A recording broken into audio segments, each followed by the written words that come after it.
All right, let's dive into the Q3 2025 earnings for Anywhere Real Estate. Now, this was one of those reports where on the surface, things looked kind of messy, but the market had a totally different reaction, and the stock just took off. We're going to break down exactly what happened. So this is the central question, right? How on earth does a company miss earnings estimates by a mile? We're talking 30 cents, and the stock still rallies almost 8%. It sounds completely backwards, but stick with me, and by the end of this, it'll all make perfect sense.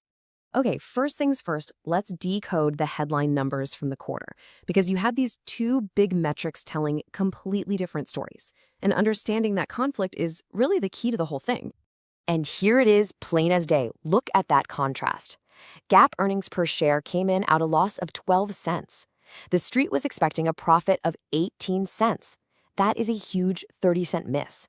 But at the exact same time, revenue crushed it, coming in at $1.63 billion, a full $100 million better than expected. So what did the market do? It did this. In spite of that ugly miss on the bottom line, the stock shot up almost 8% on the day.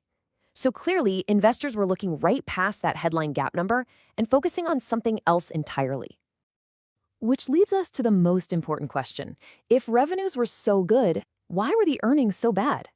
Well, it all comes down to a non-cash accounting charge that, ironically, was actually caused by some good news for the company's stock. The culprit was something called a mark-to-market expense on their restricted stock units, or RSUs. Now, in simple terms, here's what happened. Anywhere's stock price nearly tripled in the third quarter. Because of that huge run-up, the accounting value of the compensation they owe employees went way up too. The key here is that it's a non-cash charge. No actual cash left the building, but it still has to get reported on the official income statement, and it makes their earnings look way worse than they actually are. And this chart really tells the story. The company reported operating EBITDA of $100 million. But if you just pull out that $24 million non-cash RSU expense, the real underlying operational earnings were actually $124 million. And that's the number the smart money on Wall Street was looking at. So let's push all that accounting noise aside for a minute and talk about what's really going on with the business itself. Because the operational results showed some serious momentum, and that gave investors a really clear reason to be optimistic. The biggest story here was volume. Closed transaction volume was up 7% year over year. Now, what's so critical about this is that it was the first time they've seen growth in the actual number of transactions since way back in the fourth quarter of 2024. That signals a major turning point. And it wasn't just any growth either. The quality was fantastic. Volume in their high-margin luxury brands, we're talking the high-end stuff, was up an incredible 12%. That shows strength with the wealthiest consumers, which is often a great sign for the rest of the market. And while all this growth is happening, management is keeping a really tight rein on spending.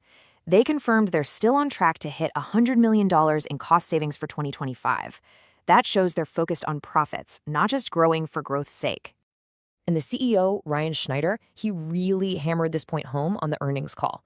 He pointed out that they're not just getting lifted by a better housing market, they're actively taking market share from competitors, outperforming the overall market by more than 2%. Now that is what you call execution. Okay, but we can't talk about any of this without addressing the elephant in the room. And that is the massive, industry-changing merger with their competitor, Compass. This hangs over the entire story. So here's the roadmap. The all-stock deal was announced back in September, and they're aiming to get it closed sometime in the second half of 2026. Yeah, it's a long runway, and it's got to get through regulators and shareholders, but the potential to create an absolute powerhouse in the industry is a huge, huge part of why people are excited about this stock. Now, as you'd probably expect with a deal this big, the company has officially suspended giving any financial forecasts for the future. This definitely creates a bit of uncertainty, but it's pretty standard stuff when a merger like this is happening. It just puts all the focus on hitting those merger milestones. All right, another really big piece of the puzzle here is technology. Management made it a point to talk a lot about their big investments in artificial intelligence and how it's going to make the business way more efficient. And look, this isn't just some buzzword they're throwing around. They gave a super tangible example. They have a new AI tool that takes the time an agent spends manually entering a new house listing from, say, 10 or 15 minutes, all the way down to less than 60 seconds. I mean, think about that. That is a massive productivity boost that lets agents spend more time with clients and, actually selling houses. Okay, so let's tie this all together. After digging through the quarter, what's the big takeaway? And what's our official call on the stock now? Well, you've really got two camps on this stock right now. The bulls are looking at a recovering housing market, that incredible strength in the luxury segment, the massive potential of the Compass merger, plus solid cost controls and smart tech investments. The bears, on the other hand, they're worried about the risks. What if the merger integration is messy? What if the company can't turn these operational wins into clean profits? And of course, there's always the risk that the wider economy takes a downturn. So when we weigh all of that, the positive momentum in the actual business and the huge catalysts coming down the pipe for us, the rating is outperform. We think the market is absolutely right to be looking past that short-term accounting weirdness.